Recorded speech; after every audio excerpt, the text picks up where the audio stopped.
मुक्ता का 3 तल्ले का मकान, नीचे बैठक तो छत पर रसोई।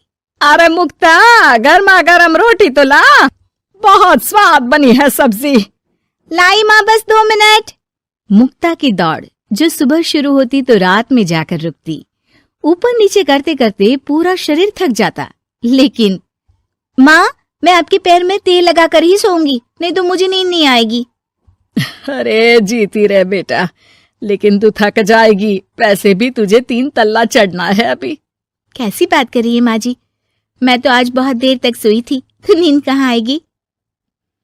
सास को कब नींद लग जाती पता ही नहीं चलता। अगले रोज, अरे मुक्ता, जरा सामने ठेले वाले से आलू तो ले आ, 5 किलो पापड़ बना देती हूँ। होली आ रही है, मेहमान आएंगे तो क्या कहेंगे कि इन लोगों के घर तो कुछ बना ही नहीं।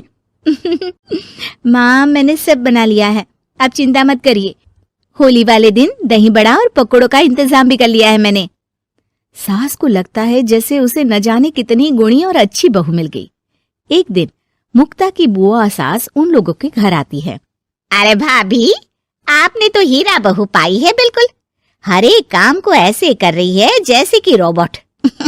एक हमारी है, 2 रोटी खिला दे तो गनीमत समझो। अरे हम तो बेटे को देख के सोच रहे थे कि कलवासा है, पता नहीं कौन शादी करेगा, लेकिन देखो जय दूध से फपकती बहू आई है। हाँ भाभी, आप तो लक्की हो, लक्की। तभी वहां मुक्ता आ जाती है। क्या बुआ, काहे की लकी, देखो ना कैसा शरीर फूला जा रहा है। अब तक तो एक बच्चा भी हो जाना चाहिए था।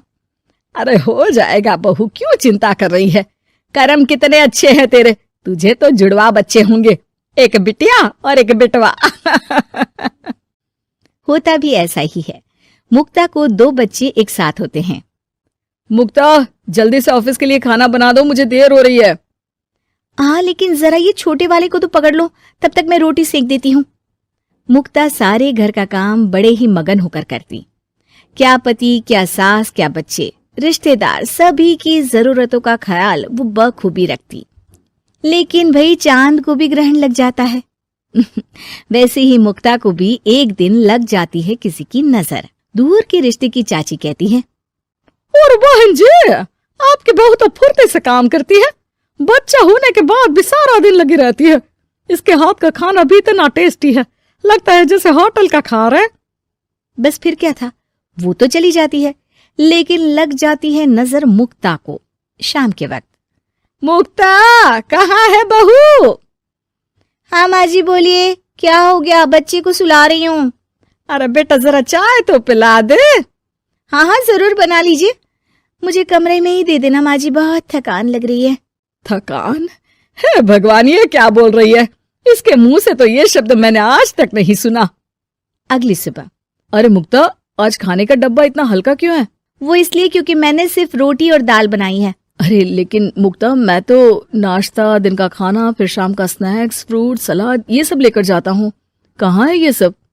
अरे कैसी बात कर रहे हैं आप, इतना सारा खाना तो मैं 4 दिन में नहीं खाती, जितना आप 1 दिन में बनाने की बात कर रहे हैं। ना जी ना, मुन्ने के साथ जितना हो पाएगा उतना ही करूंगी मैं। मुक्ता की बात सुनकर पति हैरान रह जाता है। तभी वहां बुआ सास आ जाती है। अरे मुक्ता, मेरे नाती का जन्मदिन है, भूल गई क्या? आज शाम को आना, और मुक्ता थोड़ा जल्दी आ जाना, मेरी बहू का हाथ बटा देना। किचन में वो तेरी तरह स्मार्ट तो है नहीं कि फट फटाक से काम कर ले। अरे बुआ, कैसी बात कर दी, फट फटाक से काम कैसे हो जाएगा?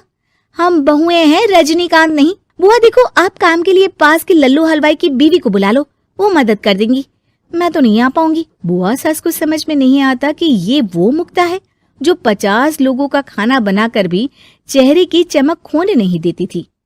वही मुक्ता भी अपने कमरे में जाकर बिस्तर पर बैठ जाती है कि सास की आवाज आती है। मुक्ता, क्या हो गया बेटा, आज दोपहर के खाने की तैयारी नहीं करनी क्या? अरे माँ जी, अब नहीं होता मुझसे 3 तल्ले में ऊपर नीचे करना, आप लोग रसोई को ऊपर ही ले आओ। अरे पैरों में इतना दर्द होता है कि बता नहीं सकती। अरे लेकिन तू तो बोलती थी कि इससे तू फिट रहती है। अरे काहे की फिट माँ जी, हालत खराब हो रखी है। कौन ऐसा मकान बनवाता है कि जहाँ सोने का कमरा अमेरिका में है तो खाने का लंदन में। अरे रसोई बनानी है तो जाओ अफ्रीका। ना जी ना, मुझसे नहीं होगा इस घर का काम। मुक्ता की बदली हरकत किसी को समझ में नहीं आ रही थी। अरे ये मुक्ता को क्या हो गया है? मुझे तो लगता है इसकी माँ ने पट्टी पढ़ाई होगी।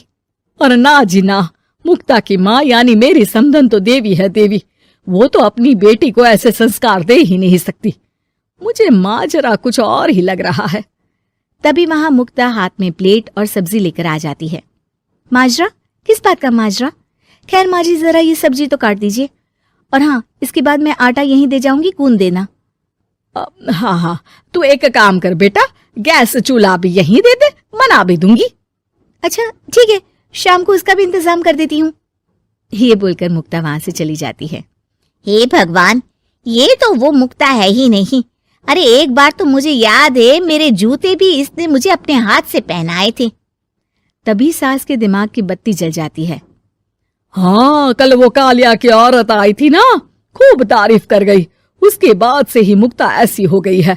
फिर तो पक्का मान लो कि तुम्हारी बहू को नजर लगी है। एक काम करो, ये लो राई का दाना, दूर से बहू के ऊपर राम का नाम लेकर फेंक कर आ जाओ।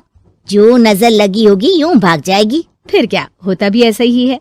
सास जैसे ही बहू पर राई फेंक कर वापस आती है, थोड़ी ही देर में मुक्ता भी आ जाती है। अरे माँ जी, आप ये सब्जी लेकर क्यों बैठी है? ना ना, लाइए, मुझे दीजिए। और चाची, अब तक आपके हाथ में चाय का प्याला नहीं आया। रुकिए, मैं अभी लेकर आई। मुक्ता के जाने के बाद सास चैन की सांस लेती है।